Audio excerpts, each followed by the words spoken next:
내가 이루고자 하는 부의 크기가 만약 10억이라고 한다면 내가 쌓아 올려야 하는 지식의 양 크기 수준 그리고 이에 따른 방법은 10억을 쌓아 올린 만큼의 공부법이어야 하고 만약 나의 목표가 500억, 5천억이고 이를 통해 경제적 자유를 이루는 것이 내 인생 최고의 목적지라고 한다면 이에 따른 지식의 양과 크기 그 방법 또한 이에 합당한 부자 지식이어야 마땅하다. 제 스스로가 정립하여 노력해왔던 이 부자 지식의 개념은 한 사건을 마주하면서 시작이 되었습니다. 그날도 저는 그저 빨리 가난에서 탈출해야겠다는 욕심에 아무런 계획도 없이 무작정 책에 몰두하고 있었고 우연히 보게 된 한 프로그램에서 3대에 걸쳐 100년이 가까운 세월 동안 한 곳에서 돈가스로 도시락집을 운영하고 있던 한 일본의 전통 가게를 보게 되면서부터였는데 그때 저는 순간적으로 한 사람을 함께 소환할 수밖에 없었습니다. 스노우폭스 김승호 회장. 왜 똑같은 도시락을 팔면서 어떤 이는 17년 만에 5천억 원에 이르는 재산을 이루고 왜 어떤 이는 대를 이어 100년에 가까운 세월 동안 가게를 운영하면서도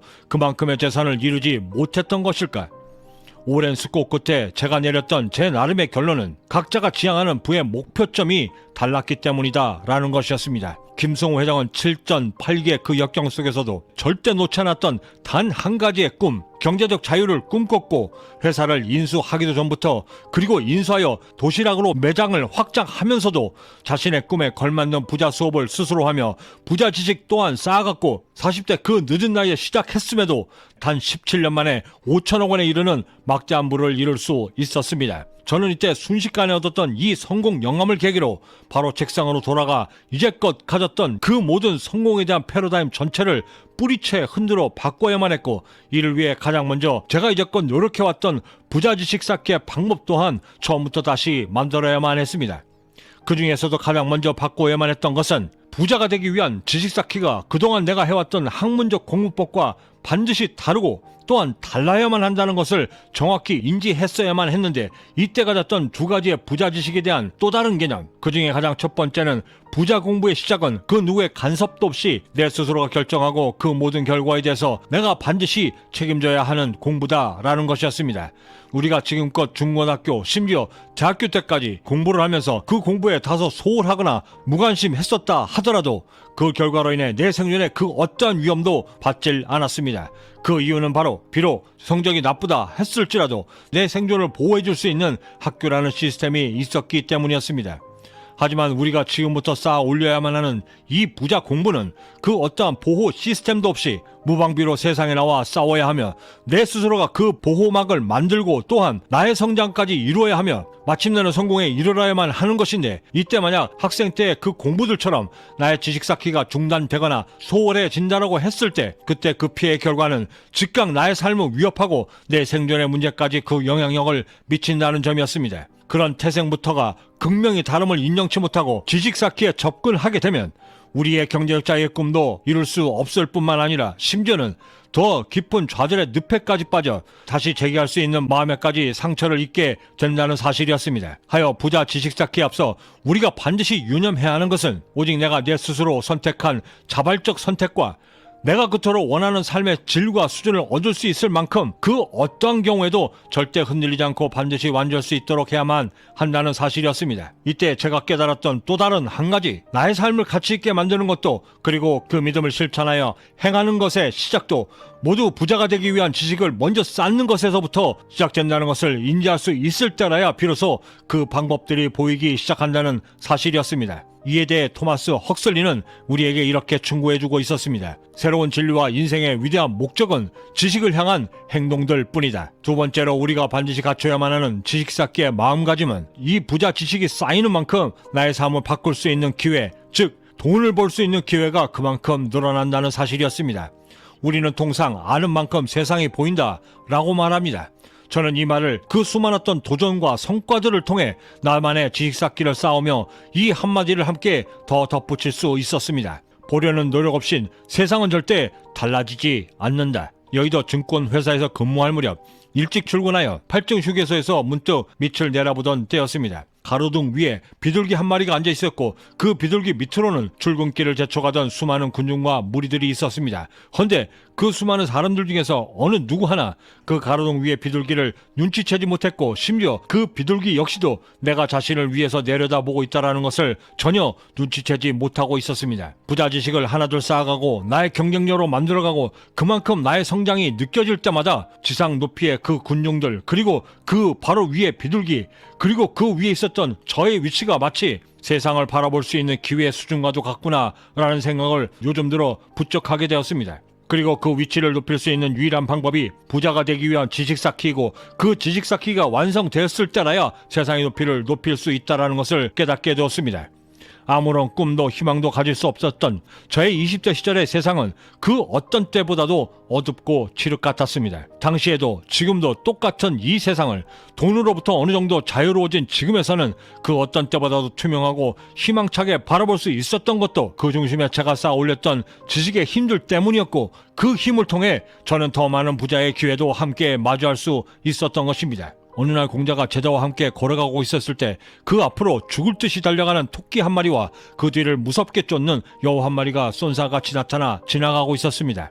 이때 공자가 그 두 짐승을 가리키며 제자에게 이렇게 물었습니다. 내가 보기엔 저 토끼가 잡힐 것 같으냐? 이에 제자는 네 라고 대답했고 이에 공자가 그 이유를 물었습니다. 이어진 제자의 답은 목숨을 걸고 달리기에 저 토끼는 분명 살 것이다 였습니다. 이에 공자가 다시 한번 질문을 던집니다. 그럼 저 여우는 저 토끼를 잡을 수 있겠느냐? 이에 제자가 잠시 머뭇거리니 공자는 이리 가르침을 주었습니다. 저 여우 역시도 분명 저 토끼를 잡을 것이다. 저 두 짐승들 중 누가 성공할 것인가를 결정짓는 것은 누가 더 절실한가에 달려있느니라. 이를 목숨을 아끼지 않고 있는 힘을 다한다 라고도 풀이가 가능한데 우리는 이를 가르쳐 이렇게 말합니다. 분골, 쇄신. 저는 이 말처럼 우리가 부자가 되기 위한 지식 쌓기에 앞서 가장 먼저 갖춰야 하는 마음가짐을 표현하는데 가장 정확한 표현이 없다라고 믿고 있습니다. 우리가 기울이는 우리의 노력, 정성 그리고 그 진심 여하에 따라 나의 꿈의 성패가 매우 극명히 달라지기 때문입니다. 또 다른 성공을 향해 달려가며 맞이하는 이 아침에 우리가 부자가 되기 위한 지식 쌓기가 왜 필요하며 어떤 마음가짐으로 접근해야 성공에 이를 수 있는지에 대한 마음의 자세를 이제 정리할 수 있게 되었습니다. 스노우폭스 김성호 회장의 한 인터뷰 기사에 사업은 펌으로 하는 것도 그렇다고 봉사활동을 하는 것도 더더욱 아닙니다. 내 가족을 나를 돈으로부터 자유롭게 만들고 경제적으로 자유롭게 만들기 위한 그 노력들은 세상을 구원하려는 구원자의 그 처절함에 가깝습니다.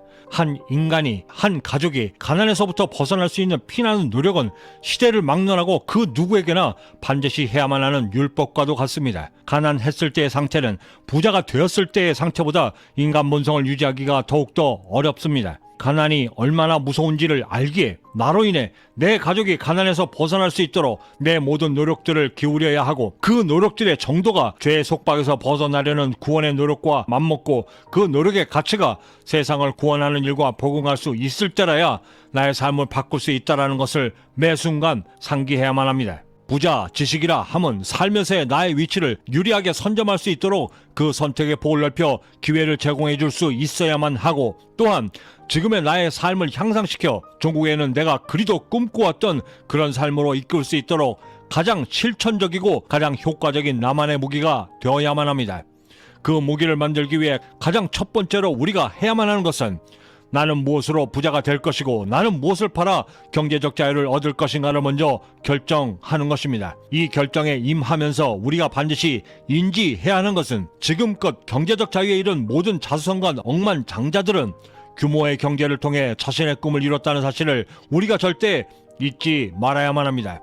규모의 경제, 이를 극단적으로 보여준 역사적인 사건 하나. 시가총액 2021년 기준 208조, 매출액 26조, 전세계 3만 7천여 매장에서 하루에 6천만 명에게 햄버거와 감자튀김을 파는 회사. 그 거대한 왕국을 이끈 이는 자신의 이름을 걸고 이를 창업했던 맥도날드 두 형제가 아닌 53세 셀즈맨 레이 크록이었습니다. 그리고 그때 레이 크록이 행했던 것은 한 곳의 매장에서만 팔던 햄버거를 전 세계에 팔 수 있도록 프랜차이즈화하였고 그 규모의 경제에 이를 수 있도록 했기에 그 모든 것들이 가능했던 것이었습니다. 그리고 그 규모의 경제를 레이 크록에게 적극적으로 제안받았던 두 형제는 당시 레이 크록에게 이렇게 이야기했습니다. 매일 저녁 집 밖으로 나와 저 언덕 아래에서 석양의 반짝이는 우리 가게를 내려다보며 평화를 느끼는 걸로 우리는 충분히 만족하네.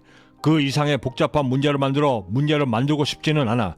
우리는 지금 현재 누리고 있는 지금의 삶에 충분히 만족하고 있고 그게 바로 우리 형제가 바라는 생활일세. 그랬던 그들 형제의 말년은 정작 그리도 아름답지도 그렇다고 행복하지도 못했습니다. 레이 크록과 맥도날드 형제의 이 둘의 운명의 끝은 규모의 경제를 꿈꾸었는가 아니면 그렇지 못했는가에 달려 있었고 하여 경제적 자유를 꿈꾸는 우리의 부자 지식 쌓기가 집중하고 지향해야 하는 것 역시도 어떻게 하면 규모의 경제를 만들 것인가에 집중해야만 하는 이유인 것입니다. 그리고 그 부자 지식을 쌓음의 중심에는 어떻게 하면 경쟁에서 이길 것인가를 역시 고민해야만 하는데 그 경쟁에 대해 우리가 어떻게 받아들여야 하는지에 대해 헨리 클레이는 이렇게 우리에게 강변하고 있었습니다. 시간이 지나면 지날수록 경쟁으로 공급은 점점 더 늘어나게 되고 소비자는 더욱더 싼 값에 물건을 구입하게 될 것이다. 세상사에서 인간이 갖고 있는 그 수많은 능력들 중에서 경쟁보다 더 위대했던 것은 없었다. 규모의 경제를 위해 나의 부자 지식 쌓기를 쌓을 준비가 되었다면 이제 우리가 결정해야만 하는 것은 내 욕심의 한계를 어느 수준에까지 만들 것인가를 결정짓는 것입니다. 항상 경외감으로 시청하는 한 프로그램에 출연하는 한 분야의 최고 명장들과 최고의 달인들은 그 프로그램 막바지에 이그동성으로 거의 약속을 한 듯 이렇게 자신들을 소개합니다. 나는 아직도 멀었다. 평생을 바쳐 오직 단 한 분야만 고집스럽게 매달렸음에도 그들 모두는 아직도 배워야 하고 또한 더욱더 정진해야만 한다 말하고 있습니다. 하지만 이 고집스러움도 경쟁이 만연한 비즈니스 세계에서는 반드시 장점으로만 승화되질 않습니다. 저 역시도 뭔가 하나에 꽂힐 경우 그 바닥의 끝을 혹은 내가 올라설 수 있는 정점을 반드시 꼭 확인하고 싶은 욕망을 수도 없이 많이 경험하게 되는데 이런 경험들의 그 끝을 어디까지 이룰 것인가를 정하는 것 역시도 내가 성공에 이룰 수 있는 그 수많은 성공 요인들 중에 하나임을 우리는 절대 잊지 말아야만 합니다. 세계적인 프랜차이즈 맥도날드에서 판매되는 햄버거의 맛이 전 세계 최고의 맛이다 라고 답할 수 있는 사람은 그리 많지 않을 것입니다. 저의 경우만 해도 제가 처음 캐나다에 왔을 때 매우 놀랬던 점은 맥도날드의 햄버거의 맛을 훨씬 더 능가하는 수제 햄버거집이 그리도 많았다는 것이었습니다. 그럼에도 불구하고 왜 사람들이 그리도 맥도날드에 열광하는가?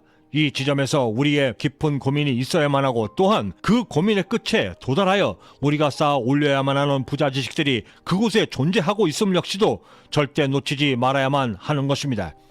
최고가 되겠다는 욕심, 그리고 그 정점을 어디까지 이룰 것인가를 결정하는 것, 그 결정에 따라 우리가 이루고자 하는 꿈의 달성 속도가 결정된다는 것을 역시 잊지 말아야만 하는 것입니다.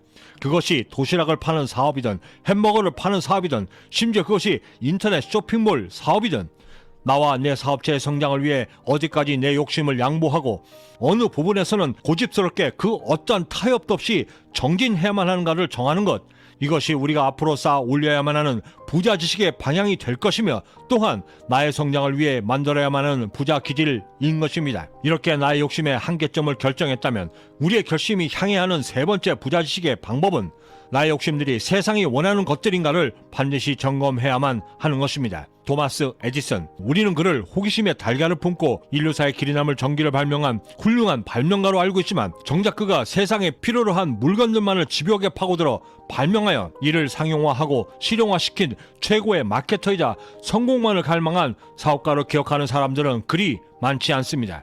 이런 그를 이끌었던 역사적인 사건 하나, 청년 에디슨이 성공을 장담하며 만든 전기식 투표 장치는 당시에는 매우 아날로그적이고 수동적이며 독일은 매우 소극적인 투표 방식을 혁신적인 방법으로 시간을 줄일 수 있는 역대급 발명품이었지만 그런 그의 발명품은 졸작 중에 졸작으로 평가되었는데 이때 청년 에디슨이 전혀 인지치 못했던 가장 큰 실수는 그 전기식 투표 장치의 주 소비자였던 의회 의원들은 시간을 혁신적으로 줄일 수 있는 파격적인 방법 대신 오히려 지금까지의 그 느렸던 의사결정의 과정들과 소수당과의 긴 타협의 과정들을 우선시하며 그 긴 시간들을 오히려 더 선호하고 있었는데 이를 전혀 눈치채지 못했던 그의 정기식 투표 장치는 그 어떤 빛도 보지 못하고 실패작으로 사장되었습니다. 이때 실패를 자신의 반면 교사로 적극 활용하며 이후 자신이 발명하는 모든 발명품들의 근간을 이루는 가장 기본적인 모토를 만들게 되는데 이를 표현하며 그는 이렇게 말했습니다. 팔리지 않는 상품은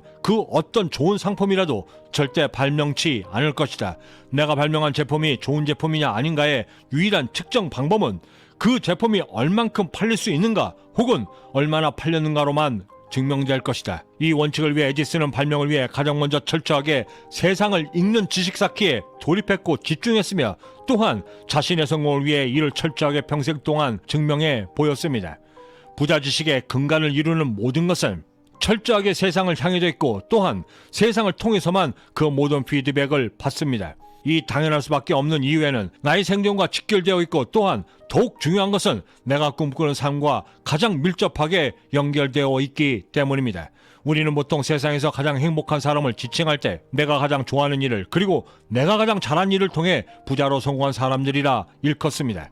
하지만 지난 수십 년의 경험을 통해 제가 깨달았던 것은 최소한 경제적 자유를 꿈꾼다면 좋아하는 일보다는 내가 가장 잘할 수 있는 것들 중에서 선택하는 것이 보다 유리한 고지에서 전투를 승리로 이끌 수 있는 확률이 더 높다는 사실을 알게 되었습니다. 빌 게이츠가 그랬고 스티브 잡스가 그랬으며 워렌 버핏 역시도 그러했습니다. 또한 이들 모두는 거의 자신이 좋아했던 일들을 포기한 사람들이 대부분이었습니다. 그렇다면 이제 우리는 내가 잘하는 일을 선택하여 그 일을 통해 나의 경쟁력을 더욱더 날카롭고 예리하게 만들 수 있는 그 방법들이 궁금해집니다. 도대체 어떤 방법으로 어떤 시간까지 어떻게 해야 가장 효과적으로 기존에 내가 갖고 있지 않았던 그 부자 지식들을 쌓아 올릴 것인가? 2023년 4대륙 피겨스케이팅 대회에서 싱글 여자 챔피언의 정상에 올라 제2의 김연아 선수로 불리우고 있는 이엔 선수가 후배 선수들에게 한 충고 한마디는 이러했습니다. 굳이 운동하는 것 말고도 힘든 일이 엄청 많은데 자기가 하기로 했고 열심히 하기로 했으니까 절대 포기하지 않고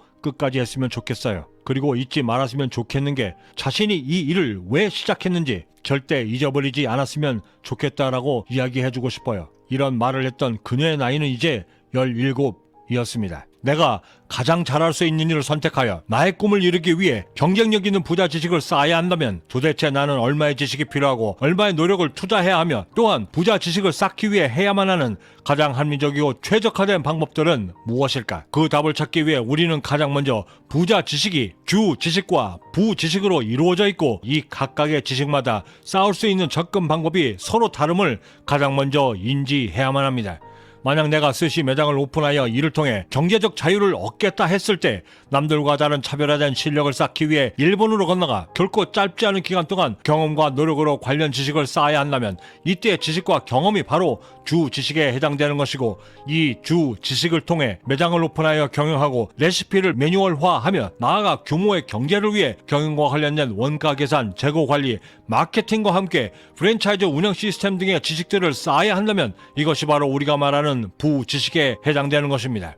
헌데 이 주 지식과 부지식과 관련하여 우리가 반드시 주목해야만 하는 것은 이미 경제적 자유에 이른 이들 모두는 공통적으로 주 지식에 대한 탁월함을 갖는 것은 지극히 당연하고 이에 따른 부지식을 얼마만큼 어느 정도의 깊이로 어느 정도까지 심도 있게 공부하고 체득하여 실전에 적용할 수 있느냐에 따라 그들의 경제적 자유의 당락이 결정되었음을 절대 잊지 말아야 하는데 이를 위해 우리가 가장 첫 번째로 선택할 수 있는 최적의 방법은 다독을 버리고 정밀한 독서를 통해 관련 지식을 습득할 수 있도록 그 방법을 선택하는 것입니다. 우리가 쌓아야겠다 결심하는 그 모든 지식들은 우리에겐 매우 생소한 지식들이고 그럼에도 불구하고 경제적 자유를 위해 그 부자 지식들을 가장 빠르고 정확하게 습득해야만 하는데 이를 위해 우리가 가장 먼저 해야만 하는 것은 내가 알고 싶고 습득해야만 하는 관련 지식의 정보를 가장 구체적으로 서술하고 또한 내가 가장 잘 이해할 수 있도록 만든 책들을 먼저 선택하는 것부터 시작됩니다. 책의 분량은 총 2권 내지 3권 정도가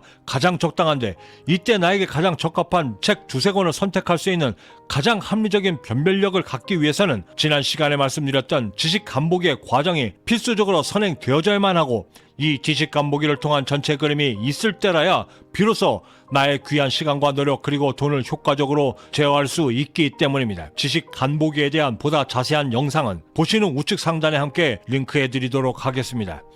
이렇게 변별력 있는 두세 권의 책을 선택했다면 그 다음으로 중요한 것은 이 책들을 읽어내야만 하는 시간들입니다. 가장 좋은 마감의 시간은 단 하루 만에 끝내는 것이 가장 이상적이고 일하는 사이 새벽 시간 혹은 퇴근 시간에 짬을 내어 읽는다 해도 평균 3일, 최고 일주일이 넘지 않도록 계획을 세워 모든 책들을 집중력 있게 읽어내는 것이 무엇보다 중요한데 이때 반드시 병행해야만 하는 또 다른 독서법은 많은 분량의 책이나 글들을 처음부터 끝까지 쉬지 않고 읽어내는 독서법, 즉 독파법을 함께 병행해야만 하는 것입니다. 경험적으로 단시간 내에 집중적으로 이 정도법과 독파법으로 읽어낸 부자 지식들이 가장 빠른 습득력과 이해력을 제공했으며 또한 나에게 가장 오랫동안 남겨져 실전에서 즉시 사용이 가능한 실전 지식이 되어주었고 또한 나의 성공을 가장 빠르게 견인하는데 가장 최적화된 나만의 무기가 되어주기에 충분했습니다. 실제로 제가 부자 지식을 쌓아가는 과정을 그려볼 때 거의 대부분의 경우는 부자 지식이 필요하다 생각하며 습득하는 경우보다는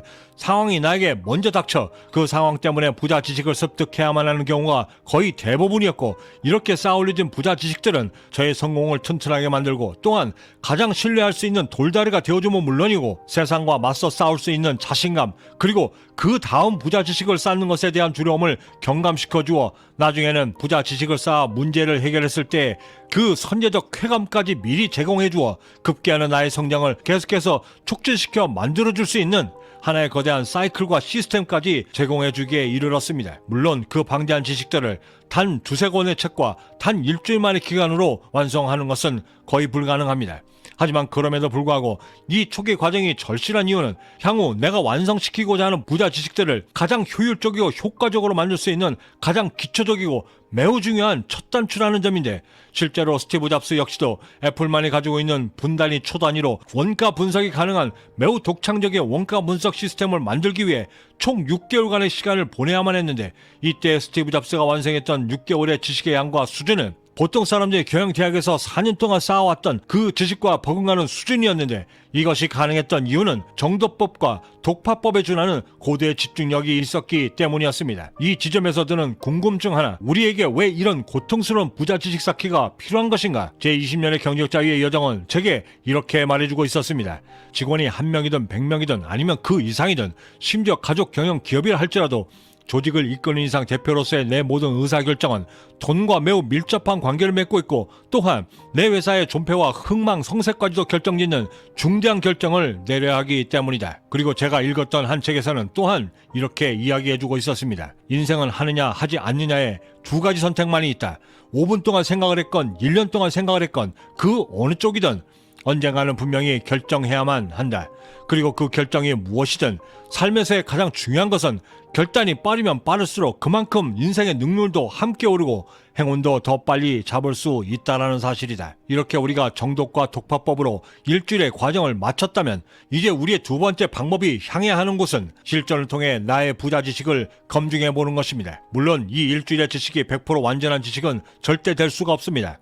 하지만 그럼에도 불구하고 바로 실전에 적용해봐야 하는 이유는 무엇보다 내가 쌓아올린 부자 지식에 대한 정확한 데이터가 없기 때문입니다. 올림픽 국가대표 선수가 되었을 때 그들 모두는 한결같이 태능 선수촌에 입소를 합니다. 그 이유는 태능 선수촌에는 우등한 선수로 길러낼 수 있는 단연간의 경험과 이에 대한 기록 그리고 시스템을 갖고 있기 때문인데 우리가 쌓아 올려야만 하는 이 부자 지식들에는 그 어떤 경험도 기록도 없는 완전한 백지 상태이기에 시간과 공을 들여 100% 완벽한 지식을 쌓았음에도 현장에 적용했을 때 그 괴리감은 필수적인데 이때 이 비효율성을 방지하기 위해 내가 어느 부분에서 부족하고 내가 미처 깨닫지 못한 부분을 알아내어 추가 보강할 수 있는 공부와 학습 계획을 수립할 수 있게 만들기 위함입니다. 이것이 가능해야 향후 관련된 분야에서 내가 얼마만큼의 자금을 투입할 수 있는지 어디까지 투자해야 하는지에 대한 정확한 투자 그림을 그릴 수 있기 때문이기도 합니다. 제가 처음 캐나다에 와 사업을 시작하며 한 두 해는 전문 회계사를 통해 법인세 신고를 대신하였고 이를 근거로 나름 관련 캐나다 세법과 회계 방법들을 독학으로 습득하며 약 1년간을 준비하여 법인세 신고를 했지만 결국 세무당국으로부터 몇 번의 반성과 정확히 알지 못해 납부해야만 했던 과징금과 연체료들을 납부했지만 그 비싼 수업료를 통해 실전에 사용되어져야 하는 전문 지식을 쌓을 때 현시감을 전혀 고려치 않고 완벽하게 부자 지식을 쌓으려는 것이 얼마나 비효율적인가를 알게 되었고, 그 이후부터는 충분히 허용되는 범위 내에서의 실수를 통해 배워나가는 부자 지식이 더욱더 가치 있고 효용성이 뛰어난 부자 지식이 된다는 사실을 직시할 수 있게 되었습니다. 덕분에 지금의 저는 더 정확한 납부 방법과 납부 지식, 그리고 세법에 준한 기장 방법들을 정확히 알고 대처할 수 있게 되었고, 결코 적지 않은 기장료와 내 사업자를 투명하게 들여다보고 관리할 수 있는 오너로서의 기본적 자질을 갖출 수 있는 데에도 나름의 뿌듯함과 자신감을 얻을 수 있게 되었고, 더욱이는 향후 사세가 커져감에 따라 직원들을 채용하거나 혹은 외부 기장을 의뢰해야만 할 것인데, 그럴 경우에도 내 자신 스스로가 이 모든 것을 통제한 상태에서 의뢰할 수 있는 것이기에 저는 그들의 실수를 오히려 통제하며 진행할 수 있을 것이고, 또한 비용적인 면에서도 월등한 위치에서 결정이 가능해질 것입니다. 영화 행복을 찾아서의 실제 주인공인 크리스 가드너가 쓴 늦었다고 생각할 때 해야 할 42가지라는 책에서 자신감을 얻기 위해서는 끊임없는 연습과 이와 관련된 전문 지식을 습득하는 것은 반드시 갖춰야만 하는 필수 조건이며, 그 자신감이 필요로 하는 관련 분야에서의 노력은 천하의 명검을 만드는 모를 위해서의 그 고통과 버금가는 노력이어야 마땅하다. 먼저 1억을 모으겠다 목표를 세웠을 때 실천하기 앞서 우리가 가장 먼저 체크해야만 하는 그것은 나에게 1억을 모아봤던 경험이 있었는가입니다. 물론 당연한 이야기겠지만 과거에 단 한 번이라도 1억을 모아봤던 경험이 있었다라고 한다면 그 목표가 이뤄질 가능성은 현저히 높아지게 되고, 반대로 1억을 모아봤던 경험이 전무하다라고 했을 때 그 가능성은 현저히 떨어지게 되는데, 이 둘의 극명한 차이의 그 중심에는 목표를 이루기 위한 경험치가 있었느냐 없었느냐, 그 유무의 차이가 정확히 놓여져 있는 것이고, 이때 이르러 얻게 되는 실패 확률을 줄여 성공 확률을 보장받아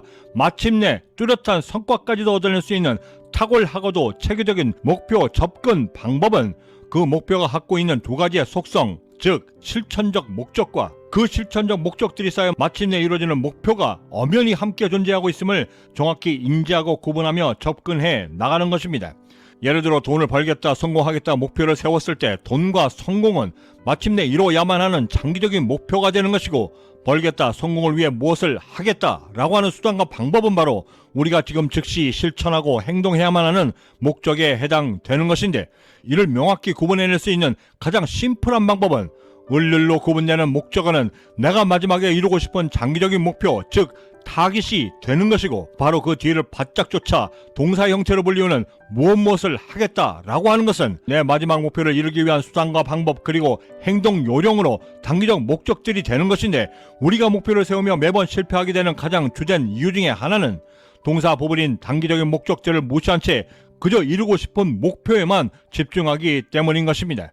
하여 우리가 가장 먼저 주목하고 집중해야만 하는 그것은 목적어 부분인 목표가 아니라 지금부터 어떻게 어떤 방법으로 실천해 나갈 것인가에 대한 동사 부분인 단기적인 목적들인데, 만약 살을 빼겠다라고 했을 때 목적어 살이 내가 마지막까지 지향해야만 하는 최종 목표가 되는 것이고, 그 살을 빼겠다, 늘리겠다라고 수단을 결정했을 때 그저 슬림하게 뺄 것인가, 아니면 운동을 통해 탄탄하게 뺄 것인가, 반대로 늘린다라고 했을 때 그저 체중만을 늘릴 것인가, 아니면 근육의 양을 늘려 볼륨감 있게 체중을 늘릴 것인가가 나의 수단인 목적이 되는 것인데, 목적을 먼저 선택하고 실행에 옮기기보다 오직 목표인 살에만 집중하게 되면 단 하루 운동을 했음에도 즉각적으로 체중계에 올라 실망하거나, 이제 운동을 시작한 지 한 달밖에 안 됐음에도 효과가 없다라고 하며 포기하게 되는 것입니다. 정작 목표라 하면 목표에 대한 내 의지와 그 의지를 실천해낼 수 있는 행동들과 수단들이 겹겹이 쌓여 오랜 기간 동안 축적이 되어져야만 달성될 수 있는 최종 목적지이고, 그 긴 과정과 기간들을 견뎌내고 인내치 못한 채 그저 목표만을 빠르게 얻고자 하기에 살 빼는 약에 의지하거나 극단적인 단식에 의존하며 스스로의 건강까지도 해치게 되는 것입니다. 어느 것이나 어느 분야나 목표에 이르는 길에 지름길은 절대 존재치도 않고, 삶이, 운명이 이 둘이 정해놓은 그 길을 무단 횡단하거나 가로지르려 했을 때 세상이 주는 그 가르침은 언제나 혹독하고 잔인하게까지 한 것입니다. 이를 충분히 이해하고 내 성공 목표에 그대로 적용하게 되면 1억을 모은다라고 했을 때 장기적인 목표인 1억과 모은다라고 하는 단기적인 목적들이 함께 구성되어져 있음을 깨닫게 되고 1억이라고 하는 장기적 목표를 이루기 위해 선제적 성취감의 단기적 목적들을 먼저 달성하고 이 경험들이 축적이 되어야만 비로소 장기적인 목표인 1억이 달성된다는 것을 알게 되는데, 이때 이 개념이 매우 중요한 이유는 우리가 성공을 향하여 끊임없이 계획하고 달성해내야만 하는 그 모든 목표들의 메커니즘이 이와 매우 동일한 구조를 갖고 있기 때문이고, 이런 선제적인 경험들을 요하는 단기적인 목적과 그 단기적인 목적들이 쌓여 얻게 되는 장기적인 목표들로 구분되어져 이루어져 가고 있다라고 하는 것을 인지한 상태에서 목표에 접근하게 되면, 무엇을 하겠다라고 하는 목표가 내 마음에 드는 순간부터 이미 나는 머릿속으로 무엇부터 시작해야 하고 어떻게 그 과정들을 이끌어 나갈 것이며, 심지어 중간에 어김없이 맞닥뜨리게 될 슬럼프나 그 고통의 과정 역시도 미리 짐작이 가능해져 마치 이미 와왔던 길을 또다시 가보는 듯한 착각으로 목표가 수행이 가능하게 되니, 이때 비로소 매우 투명하고도 정확한 실천 계획이 가능하게 되는 것입니다. 또한 이 효과가 매우 중요한 이유는 성공을 향해 가며 수행해야만 하는 거의 모든 목표들은 무척이나 생소한 것들이고, 그 모든 목표들을 경험들을 쌓아가며 완수해 나간다는 것 자체가 거의 불가능하기 때문인데, 사전 경험 없이 마치 경험한 것처럼 그 목표에 접근할 수 있다라고 한다면 그 성공 확률은 더더욱더 높아지게 되는 것은 자명하고, 또한 무엇을 해야만 하는가에 대한 의사결정을 그 어떠한 주저함도 없이 결정할 수 있도록 만드는 것 역시도 우리가 얻게 되는 능동적 효과가 되는 것입니다.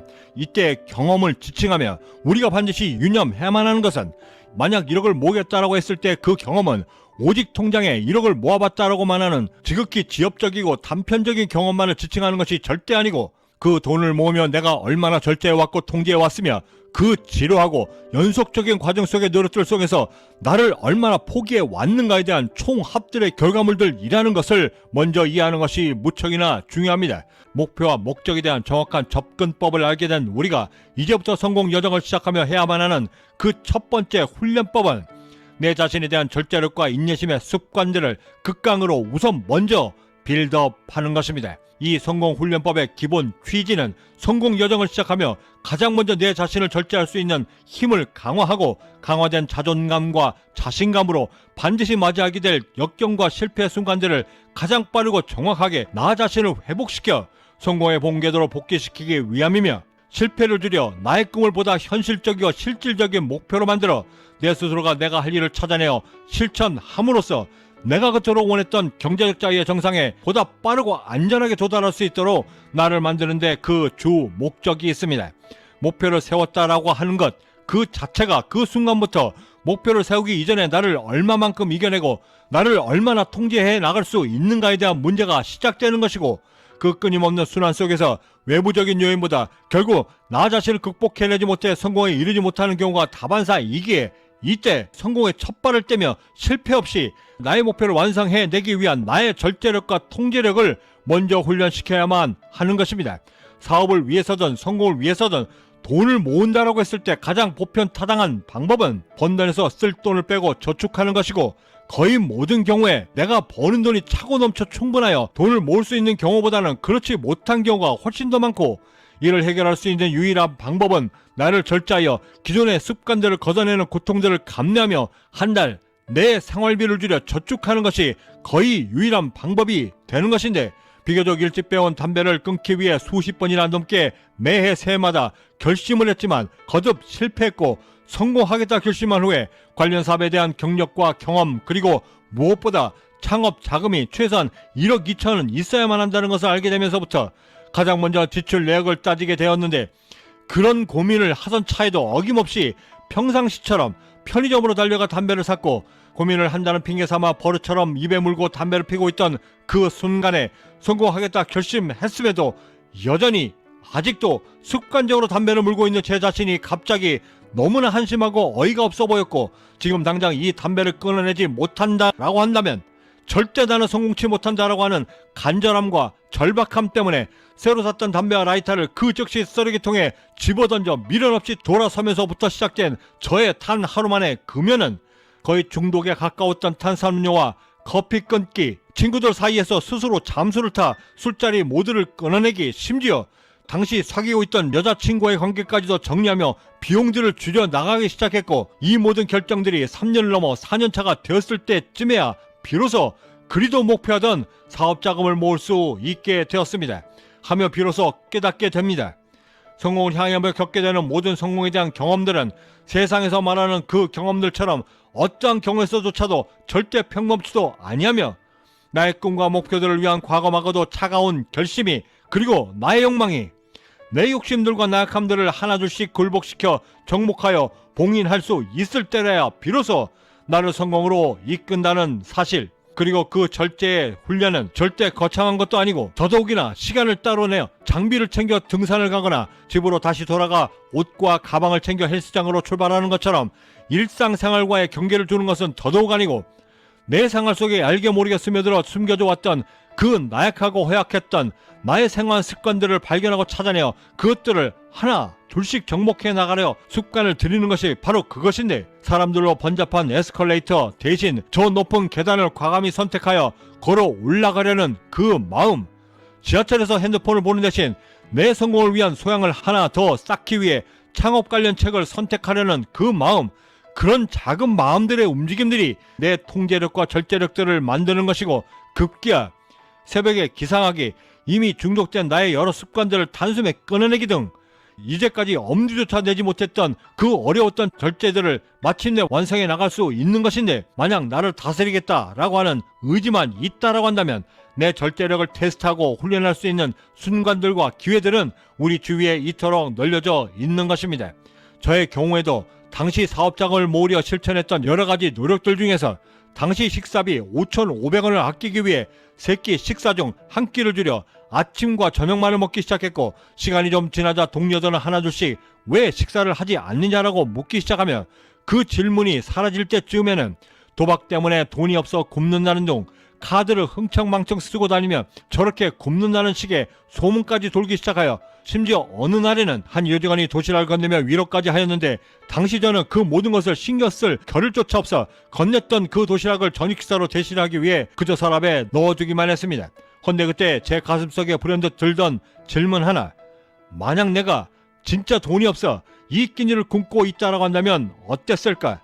그 질문에 답을 쫓아 도달하게 된 귀한 진리 하나, 똑같은 끼니를 거른다 할지라도 돈이 없어 끼니를 거르는 것과 내 꿈을 완성시키기 위해 끼니를 거르는 것 사이에는 엄청난 간극이 존재하고, 비록 식사를 하지 못하는 것은 똑같지만 돈이 없어 끼니를 거를 때는 비참함이요, 내 꿈을 위해 5,500원을 아낄 수 있다라고 했을 때 그 마음은 오히려 뿌듯함과 내일을 볼 수 있다라고 하는 희망에 가까운 것인데, 이때 그 성공 경험은 비록 지금 나의 배는 허전하지만 내 꿈의 열매 하나를 더 열 수 있게 할 수 있다라고 하는, 그래서 내가 성공에 한 걸음 더 다가서고 있다라고 하는 자신감과 자긍심을 살찌우기에 절대 부족치 않다라고 하는 사실을 알게 되었던 것입니다. 이렇게 시작된 저의 두 끼 식사 습관은 수십 년이 지난 지금까지도 이어져 오고 있고, 당시 기준으로 5,500원, 한 달이면 16만 5천원, 1년이면 198만원을 아낄 수 있었고, 점심시간 1시간 대신 일에 집중하면서 성과를 내었을 때 당시 연봉 3,800만원을 기준으로 해서도 시간당 11,728원, 1년이면 422만원을 추가로 번셈이 되었고, 더욱이는 오전 내에 몰입해왔던 집중의 시간을 식사 때문에 자리에 뜨는 일 없이 그 어떠한 방해도 받지 않고 업무가 끝날 때까지 고도의 집중력을 유지할 수 있다라고 하는 점에서는 다른 사람과의 경쟁에서 그 우위를 점할 수 있는 저만의 최대 경쟁력이 되어주기까지도 했던 것입니다. 이렇듯 나의 욕망과 가난한 습관을 바꾸는 것은 그저 나를 성찰한다라고 하는 단편적인 동기부여뿐만 아니라 보다 현실적으로 다가오는 경제적 효과로도 충분히 그 가치를 지니고 있는 것인데, 지난 20년이 넘는 기간 동안 이 훈련을 계속해오며 느꼈던 절대적인 것은 이 모든 과정의 그 첫 촉발 지점에는 절대 주저치 말아야만 하는 행동이 반드시 있어야만 한다는 것이었습니다. 빅토리아 시대 영국 예술평론가이자 사회운동가였던 존 러스키는 자신의 책 나중에 온 이 사람에게도 에서 이를 이렇게 설명했습니다. 우리가 무엇을 생각하든 무엇을 알고 있든 무엇을 믿고 있든 그 모든 것은 그다지 중요하지도 않다. 정작 중요한 것은 결국 지금 당장 내가 무엇을 행동으로 실천할 수 있는가를 결정해내는 것이다. 이태원 클라스 드라마에서 아버지가 박세로의 아들에게 인생 첫 소주잔을 기울이며 이렇게 물었습니다. 술맛이 어떠냐? 이에 아들은 단 한 채 주저함도 없이 즉시 이렇게 말했습니다. 달아요. 고개를 끄덕이던 아버지는 그 대답에 이렇게 응수했습니다. 술맛이 달다라고 하는 것은 오늘 너의 하루가 매우 인상적이었다는 뜻이야. 아쉬움을 남기지 말아야 하는 이유. 올림픽에서 금, 은, 동 메달을 수상한 선수들이 단상에 올랐을 때의 그 표정을 연구했습니다. 금과 동메달을 딴 선수들의 표정은 거의 진심 어린 기쁨을 나타낸 반면 대체적인 은메달 선수들은 그렇지 못했습니다.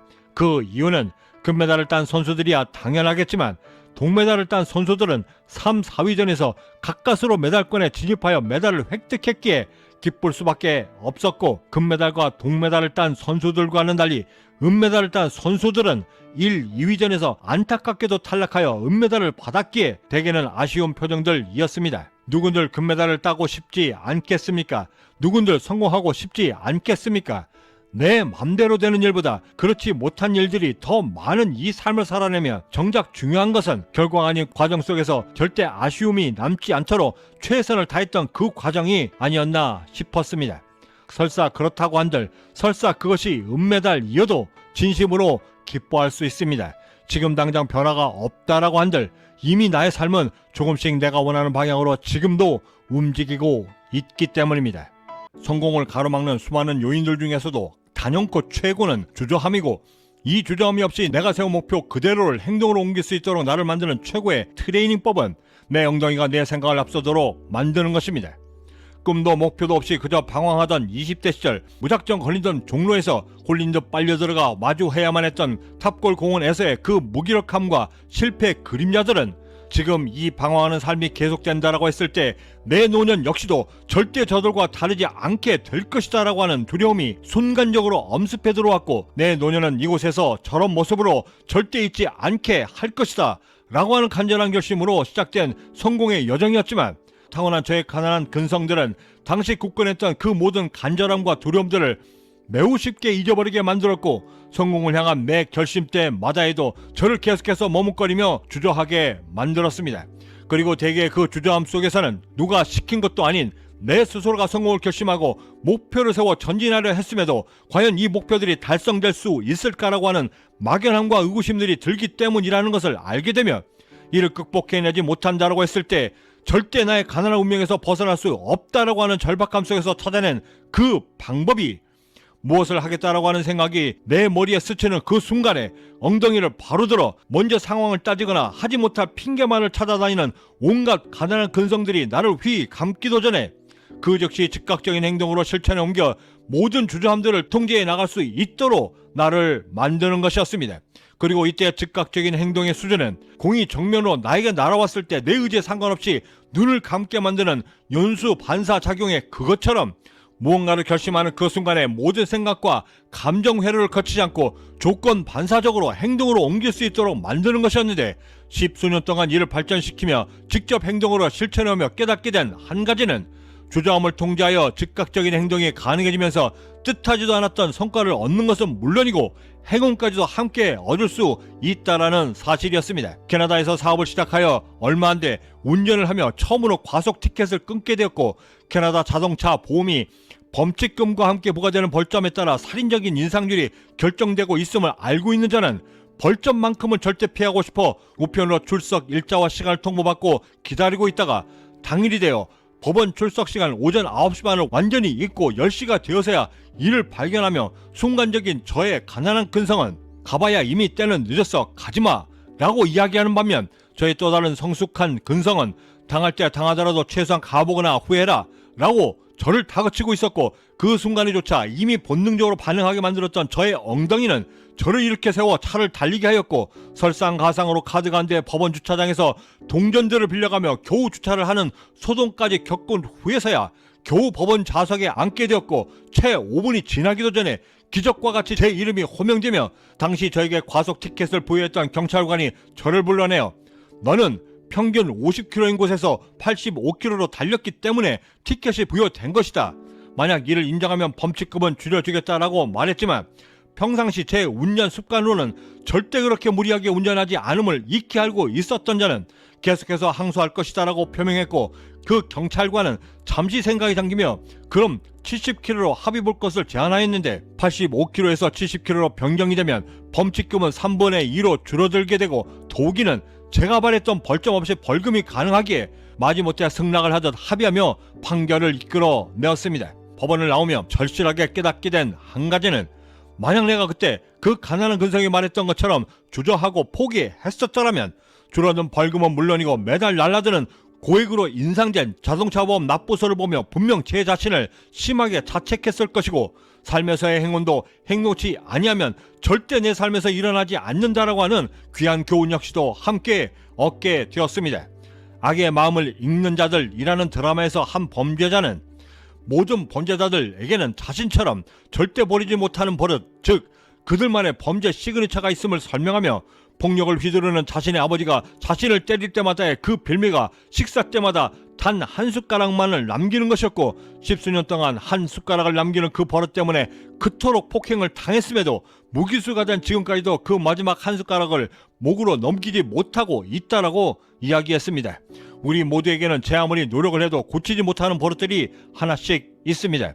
이것들이 나를 성공으로 이끄는 것이든 계속해서 나를 가난 속에 머물게 만드는 것이든, 그것이 우리들 각자만의 시그니처라고 했을 때 설사 그 마지막 한 숟가락을 내 목으로 넘겨내어 그 습관을 고쳐 나를 통제하듯 여전히 주저함으로 일관하듯, 분명한 사실은 이겨내려는 그 욕심도 그저 안주하려는 그 주저함도 반복이 되면 나의 습관이 되고, 그 습관이 결국에는 내 모든 인생을 이끌어 간다는 사실입니다. 최강 야구에서 이대호 선수는 아주 작은 실수를 하던 아마추어 선수들에게 이렇게 이야기했습니다. 놓칠 수 있다가 아니야. 아마추어는 놓칠 수 있다라고 쳐도 그것이 설사 불규칙 바운드를 할지라도 프로의 세계에서는 절대 핑계가 될 수 없어. 하나 둘씩 자꾸 글러브에서 빠뜨리는 것을 반복하게 되면 불규칙이다 뭐다 라고 핑계가 늘게 되고, 그것들은 네 버릇이 되고 절대 프로에서 성공하지 못하게 만들어. 그리고 20년 동안 제가 직접 체득하고 경험해왔던 그 성공의 무대는 어느 곳 하나 아마추어들이 설 수 있는 자리는 절대 없었고, 오직 프로가 되어 경쟁해야 그나마 경쟁할 수 있는 기회조차도 얻을 수 있는 그런 곳이었습니다. 얼마 전에 읽었던 책에서는 이런 말이 있었습니다. 스스로 마음의 감옥에 갇힌 자는 매일 두려움에 살고 있다. 하늘이 꺼질 것을 두려워하는 자는 삶도 고될 뿐만 아니라 힘까지 든다. 두려움으로 가득 찼던 저의 20대 시절을 구원해 주었던 것은 다름이 아닌 주저함을 통제할 수 있었던 힘이었고, 20년을 견뎌내었던 저에게 지금의 자리를 허락해 주었습니다. 언제나 그렇듯 정확한 답은 정확한 문제에서만 얻을 수 있고, 주저함을 없애기 위한 해결책 역시도 정확한 나의 진단에서만 얻을 수 있기에, 나를 주저하게 만드는 원인들을 하나하나 분석하고 내 안의 주저함들을 통제할 수 있는 힘을 길러 우리가 계획한 목표에 정확히 다다를 수 있는 그 구체적인 방법들과 훈련법들에 대해 자세히 고민해 보도록 하겠습니다. 박상미 교수님의 자존감과 고동력에 대한 공감 있는 말에 내가 나 자신을 홀대하면 사람들도 이를 본능적으로 알아내어 나를 우습게 봅니다. 그런 건 절대 숨길 수가 없어요. 그리고 또 한 가지 절대 숨길 수 없는 것, 그것은 내가 나 자신을 잘 대접하는 사람들에게만 존재하는 그 사람들만의 아우라인데, 이건 그 사람의 돈이나 학력과 지식 그리고 직업들과는 전혀 상관이 없습니다. 여기서 더 중요한 것은 이건 절대 남들이 해주는 게 아니라는 겁니다. 자존감이 낮은 사람도 고동력이 좋은 사람도 똑같이 나에게 돈을 쓰는 것을 아까워합니다. 타인에게 선물한다 했을 때 자존감이 낮은 사람은 몇 날 며칠 고민하며 온갖 검색을 하면서도 좋아할까 싫어할까를 고민하지만, 고동력이 좋은 사람들은 이런 걱정은 절대 하지 않죠. 둘 다 정작 나에게 선물하는 것조차도 돈을 쓰지 않고 인색하지만 말이죠. 그 사람의 고동력과 자존감의 차이를 보려면 그 사람이 쓰는 개인 공간을 보면 정확히 알 수 있습니다. 나를 귀하게 여기고 나를 잘 대접하는 자기 동정이 강한 사람들은 자기만의 방, 자기만의 침실, 가격과 상관없이 정말 내가 좋아하는 것들로 예쁘고 깔끔하게 꾸미며 사는데, 고동력을 높이는 것도 자꾸 연습을 하다 보면 특정한 능력으로도 발전하게 됩니다. 선물을 살 때의 고민, 그리고 내 방을 꾸미는 것과 같은 이런 사소한 것들이 정작 중요한 이유는 이 작고 사소한 것들이 모이고 쌓여 결국 나의 고동력과 자존감을 만들어 나가기 때문입니다. 성공하겠다 결심했을 때 행동하기를 주저하게 만드는 것은 이제 막 성공을 향해 첫 발을 떼며 시작하려는 나 자신과 이미 앞서간 듯한 동료나 친구, 그리고 화려한 모습으로 TV나 매스컴, SNS에 등장하는 동년배들과 나를 비교하기 때문입니다. 태어나면서부터 노비였던 시절 절대 눈물 수 없었던 신분의 경계가 무너지기 시작하고 더욱더 많은 것을 가질 수 있었지만, 사회가 점점 더 고도화되면서부터 가진 것과 가지지 못한 것, 그리고 경쟁에 대한 비교는 이제 거의 일상이 되어 본능적 욕구에 가까워지며 하지 말아야만 하는 심리적 장애 요소로까지 발전하였습니다. 하지만 십수년 동안 경제학자의 여정을 통해 알게 된 가장 뚜렷하고 분명한 성과 중에 하나는 좋은 건 모두가 다 좋은 것이 아니고 나쁘다 하여 모두가 나쁜 것이 아니었고, 설사 그것이 나쁜 것이라 할지라도 그것을 어떻게 어떤 방법으로 나에게 유리하게 만들 수 있느냐에 따라 나를 성장시킬 수 있는 독창적인 나만의 무기가 될 수 있고, 남들과 비교하는 것 역시도 어떻게 어떤 방법으로 설정하고 실천하느냐에 따라 그 무엇과도 비교될 수 없는 가장 강력한 추진차가 되어 나를 성공으로 이르게 해준다는 것을 직접 체험하고 또한 겪어내며 확신까지 얻을 수 있었습니다.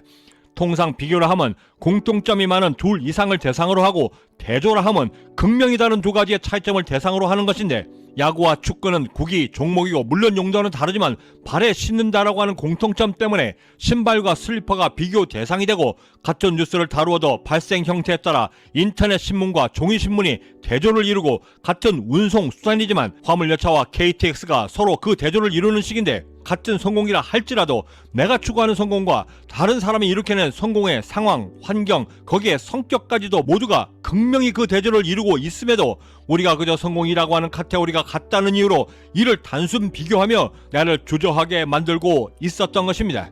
얼마 전에 읽었던 글에서 사람들이 칭찬을 듣는 방식이 매우 중요하다 말하며, 어느 날 갑자기 아이가 최고 성적 A가 바뀐 성적표를 당신에게 들이밀며 무심코 던진 당신의 말, 내 아이가 완전 천재네 라고 하는 이 말이 오히려 칭찬이라기보다는 아이의 장래를 망치고 있다라고 말하며, 만약 당신의 아이가 행복하게 성장하길 바라고 성공하길 바란다면 아이의 재능과 탤런트보다는 오히려 노력으로 승부를 해야 성공에 다다를 수 있다라고 하는 확신을 심어주는 것이 더욱더 중요하다 말하였고, 설사 아이가 천재성을 갖고 있든 아니든 이 칭찬의 본질은 그 여부에 상관없이 공통적이다라고 말해 주었습니다. 이 말인즉 그 본질이 더 중요하다라는 말이고, 칭찬의 본질은 타고난 재능이 아닌 노력에 의한 것이어야 하고, 주저함을 없애기 위한 비교의 본질은 비교 대상이 될 수 없을 만큼 독보적인 나를 남들과 비교하는 것 자체가 무의미하며, 남들과 비교하기보다는 나만의 독창적인 성공 기준을 만들어 나만의 색깔로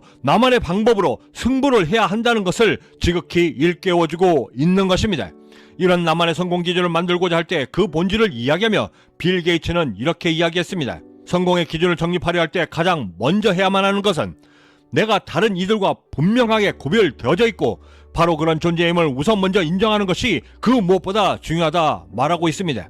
그리고 그 시작이 굳이 에디슨의 발명과 버금가는 발명품처럼 걸작이 아니어도 무엇인가를 스스로 만들어 글을 쓰거나 작품을 창작하며 혹은 출품하는 등의 활동들을 통해 나라고 하는 독립적인 자아로 특정지을 수 있는 것만으로도 나를 충분히 남들과 구별질 수 있게 되고, 이런 크고 작은 독창적인 활동들이 거듭되며 서서히 나는 내가 아주 명백하게 남들과 구별되어져 있고, 또한 분명히 나는 또 다른 존재임을 인식하게 되면서 내가 남들과 달리 격되기 시작하는데, 이 반복의 과정에서 생기는 다른 사람들과의 전혀 다른 방식으로 표현되고 구별될 수 있다고 하는 설명되지 않는 그 느낌을 우리는 자긍심 혹은 자신감이라 말하고 있고, 그 감정 위에 쌓여져가는 그것이 바로 우리가 이루고자 하는 나만의 독창적인 성공 기준이 된다라고 덧붙여 주었습니다. 40이 가까운 나이에 모두가 무모하다 여기던 당시의 캐나다 이민과 더욱이 한국도 아닌 먼 이국 땅 캐나다에서 그것도 경제적 자유를 이루겠다 결심할 수 있었던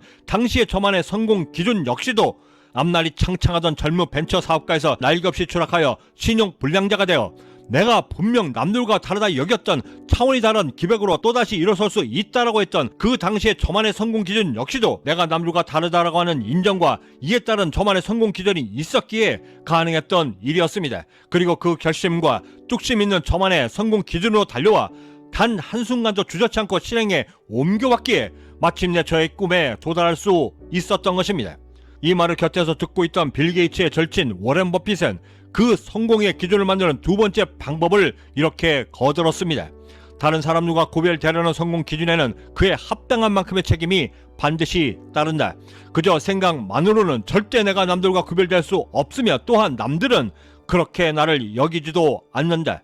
다른 사람들과 구별되기 위한 책임을 다하기 위해서는 남들과 다른 생각과 행동으로 나 자신, 내 모든 것을 지배해야만 가능하며, 이렇게 하기 위해서라도 남다르게 책임지려는 자세가 절실한데 그 행동과 생각이 돌출 행동이 되지 않도록 만들기 위해서는 다른 사람들과 분명히 구별되는 각고의 노력을 남들과 다르게 실천하는 것이 무엇보다 중요하고, 이때 남들과 다른 생각과 행동에 남다른 노력을 기울이는 것, 그것을 우리가 책임지는 자세라 부르고 있는 이유이다. 지글러는 자신의 책 정상에서 만납시다 에서 이렇게 이야기했습니다. 성공이란 우리가 가진 것으로 최선을 다하는 것이다. 성공이란 행하는 것이지 획득하는 것이 절대 아니며, 시도하는 것이지 성취해내는 것은 더더욱 아니다.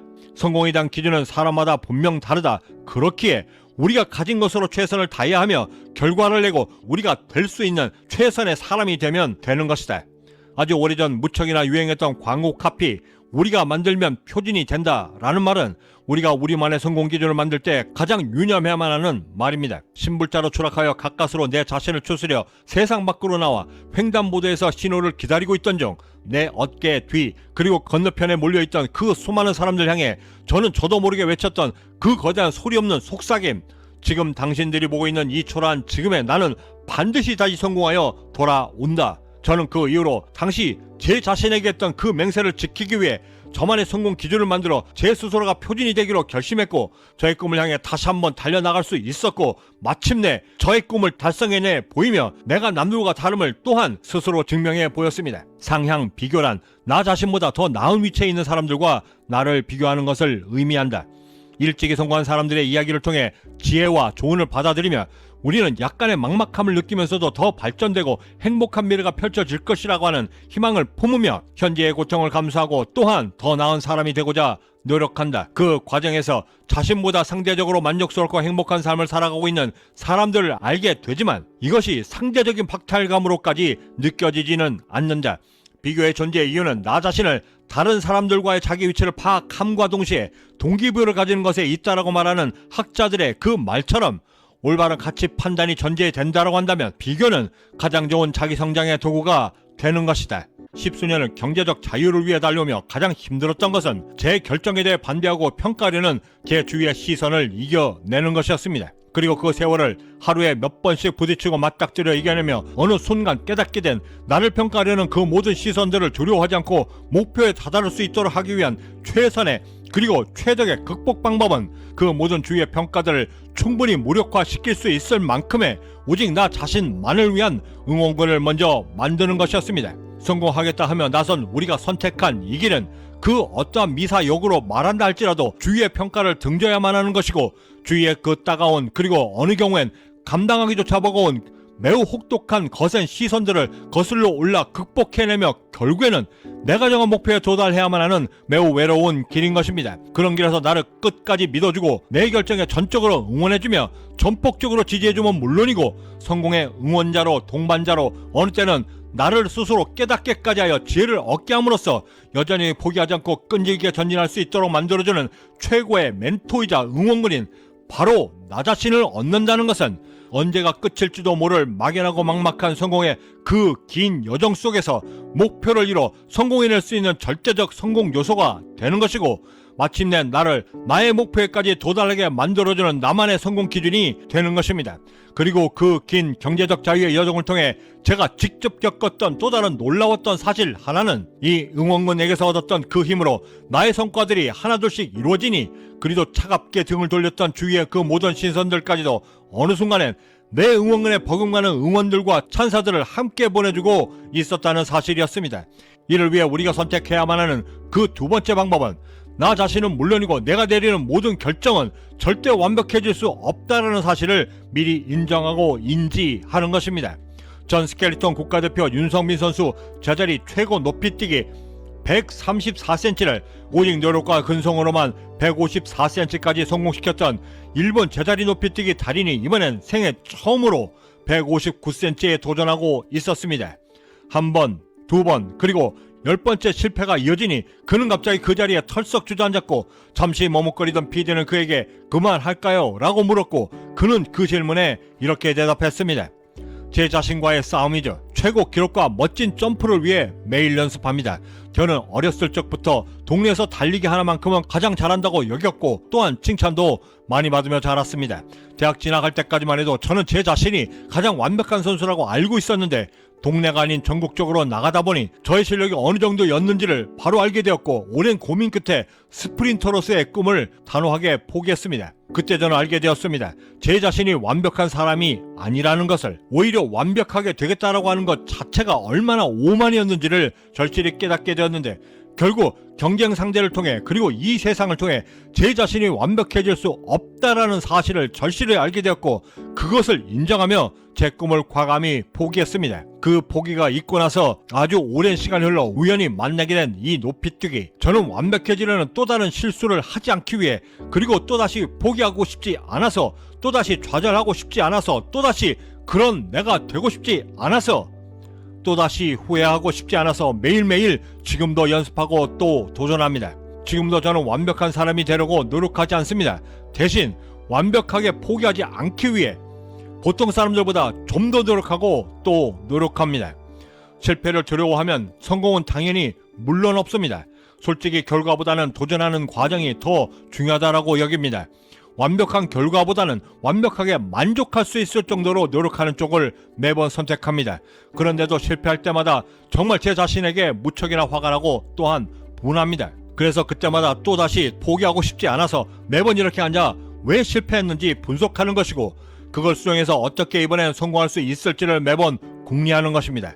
그래서 지금도 그 실패의 원인을 분석하고 있는데 이번엔 꼭 성공하고 싶습니다. 그 말이 끝나기가 무섭게 일어선 그는 다시 11번째 도전에 나섰고 159cm의 도전 높이는 안타깝게도 그를 더 이상 성공하도록 놔두질 않았지만 그는 그 순간에 진심으로 기뻐하며 또 다른 도전이 생겼음을 오히려 자축하고 있었습니다. 일반적인 삶 속에서의 두려움도 물론이지만 성공을 향해 가면 우리가 맞이하게 되는 가장 주된 두려움은 실패할지도 모른다는 두려움이고 그 두려움 때문에 지금의 내 결정이 옳은 것인지 내가 지금 잘하고 있는 것인지 또한 내가 정한 길로 정확히 가고 있는지에 대한 걱정들이 역시도 함께 하게 되는데 이 모든 두려움들이 정작 무서운 것은 아주 작고 미세한 두려움이라 할지라도 우리의 마음을 엄습해 들어와 우리의 판단들을 급격하게 흐리게 만들고 급기야는 두려움을 넘어 공포심까지 사로잡혀 내 스스로 나 자신을 옥죄게 만든다는 것인데 이 모든 과정들을 자동적 사고라 지칭하며 이를 창시한 아론 맥은 자신의 책을 통해 이렇게 설명했습니다.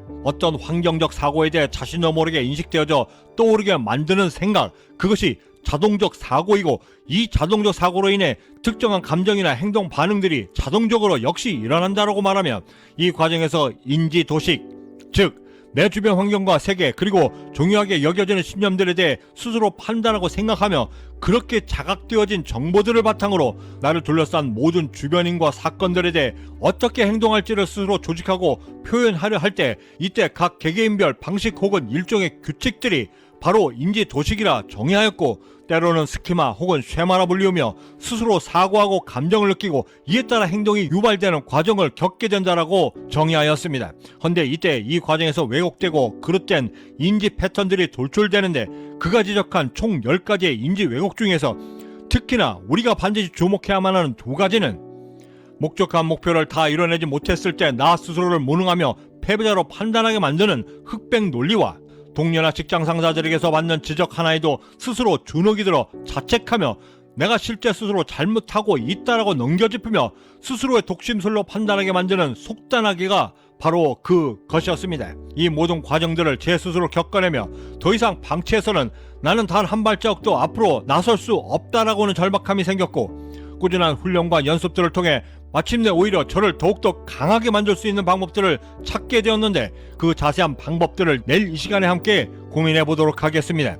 19세기 유머작가 조지 빌링스는 당시 여론이 자신의 가치를 평가절하할 때 그는 이렇게 이야기했습니다. 우표의 진정한 가치는 자신의 목표에 도달할 때까지 계속해서 편지나 소파에 끈질기게 붙어있기 때문이다. 우리가 갖는 진정한 가치는 그 모든 평가나 시선에도 나의 목표에 도달할 때까지 끝까지 붙어 마침내 성공의 주소에 도착하는 것입니다. 구독과 좋아요 알림 설정은 비록 실수했음에도 좌절할 수 있음에도 오늘 또다시 빌드업할 수 있는 성공 영감을 놓치지 않고 받아보실 수 있고 또 다른 사람들의 평가가 아닌 내 자신의 평가에 대해 오히려 두려워할 줄 아는 성숙한 동기부여까지도 함께 얻는 계기가 되리라 감히 자신합니다.